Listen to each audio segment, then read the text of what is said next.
And I'm going to start with you the same way that I start with all of my guests who come on the show by asking you the following question, which is, what is your evolution of race consciousness? That is, when did you first understand that there was this thing, this hierarchy of human worth, if you will, based on this imaginary construction called race, where people are colored and ranked based on their skin color, and therefore things happen to them as a result of that in our nation's history, and yada, yada, yada. And how did your understanding of all of that change over time? That's the evolution of race consciousness. So, what is your evolution of race consciousness? So, like you said, we've been friends, bordering closer to 30 years than not at this point, and that's terrifying to think about. But we're both children of the 90s, and I was a white middle class kid in the 90s, and like most white middle class kids in the 90s, in the areas that I lived in, we were kind of told we were a post-racial society because you had the Power Rangers that they had that was multicultural. You had Captain Planet and the Planeteer, multicultural, and then you find out that there's now what's listed as the TV tropes that and South Park so affectionately does is you have the token characters.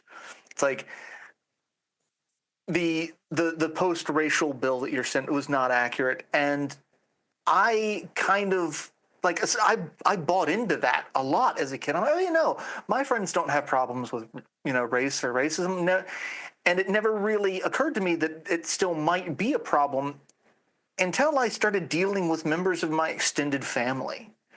My family is primarily West Virginian, and they are mountain folk, and some of them are really good people. Some of them are not. Just being completely honest. And I would go up every year to spend time with my grandmother during the summers, and it became a thing where I could take friends with me. I brought several of our mutual friends growing up, and one year I wanted to bring you, and I remember being told by locals that was not a smart idea because of your race. And that kind of just hit me in the face. Like, oh, all of this stuff that we're being shown and is like, this is not accurate. This is not true. And my friends are having to actually deal with and talk. I remember talking to you about it, and you're like, "Yeah, I'm not surprised." And I'm like, "Really? What else?" And that was when I think you and I first had a conversation about the things you had to endure at that point, and we were barely teenagers at that point. We were still kids, and so the fact that you had a laundry list of things. And then from that point on, I remember the many days that we spent together just seeing through a very different lens of some of the things that you had to go through, not just from,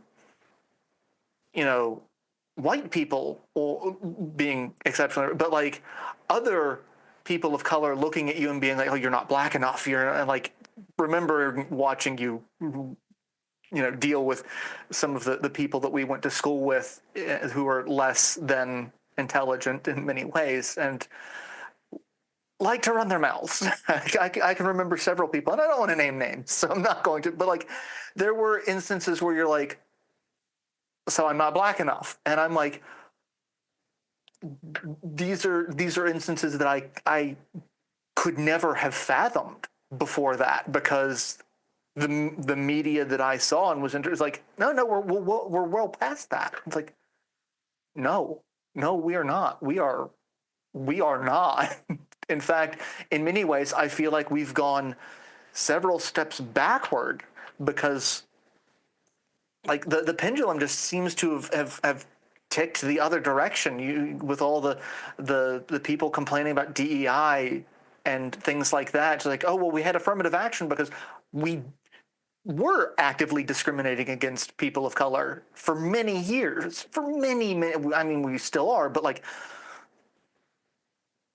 now it's just like, oh, now DEI is a bad word, and critical race theory is a bad word, and it's just like we have swung so far past we're at least trying to be progressive to the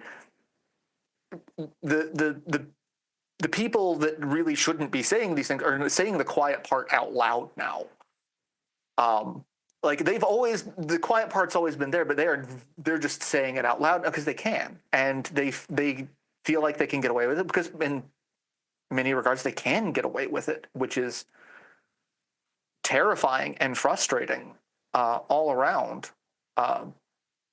So I think that's kind of like I went from thinking, oh yeah, we're in a decent society to, man, we are in a dumpster fire of a society at times. What happened? Yeah, it could be overwhelming, right? Thanks for watching. For access to the full-length conversation and all of the 2-hour-long unedited conversations that I've had on race, click the support link in the description below. Thanks for your support, and see you next time.